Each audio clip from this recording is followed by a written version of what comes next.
What type of problems did you see in Christianity and in the Bible that ultimately led you to Islam? I'll try and speak now in terms of what scholarship says, what historians have discovered. It seems to me that Jesus didn't preach Christianity. He didn't come to found a church.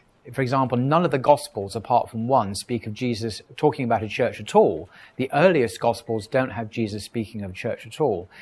And he doesn't preach Christianity. What he preaches is God. He preaches Tawheed, and he's against hypocrisy. He preaches Nia, sincerity, and the love of God and love of neighbor, and so on. So it's kind of like a renewal movement. It's a spiritual renewal movement within Judaism. So Jesus' faith, if you like, we would call that Judaism, or the faith of the Israelites. He didn't preach the incarnation. He didn't preach the Trinity. He didn't preach the atonement, according to the vast majority of historians.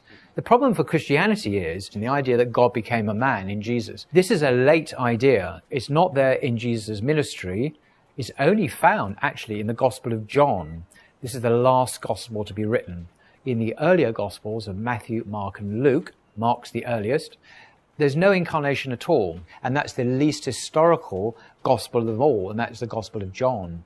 Only in one place in the Gospels does Jesus walk around saying, I am the light of the world, or before Abraham was, I am, or I am the resurrection of the life, or I am the light of the world. All these I am statements are only found in one Gospel, the last Gospel of John. If you look at the early Gospels, Jesus never speaks like this. He speaks about God. He speaks about repentance. God is someone other than Jesus. He's not the message. God is the message. He's the messenger. He's the prophet, for sure. But he is not God. In John, it gets a bit more difficult, more complicated. Jesus comes across as a somewhat divine figure. In the beginning was the Word, the Gospel begins, and the Word was with God, and the Word was God, and the Word became flesh and dwelt among us, etc. Now, all of this is very late. And if Jesus actually went around saying these amazing things that John claims he did, why did no one else report that? So we have an earlier gospel, the Gospel of Luke, for example. In the entire Gospel of Luke, Jesus never speaks like that. He never speaks about himself so much. It's about God. He just doesn't call himself God. He's just a prophet. And he never says, I am the way, the truth, and the life.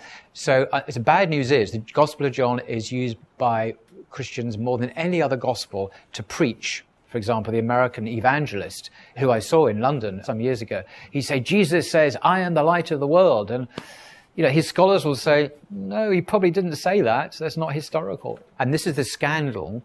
Christians generally don't know about what their own scholars are saying about this. That's worrying, because how can you trust them now if they contain made-up stories? There are made-up stories in the Gospels. So this can shake your faith. And if Jesus didn't preach the Trinity, if he didn't believe he was the incarnate Son of God, I would have found that threatening as a Christian. But that wasn't the problem. The problem was, you know, the early historical Jesus, for example, or the reliability of the Gospels.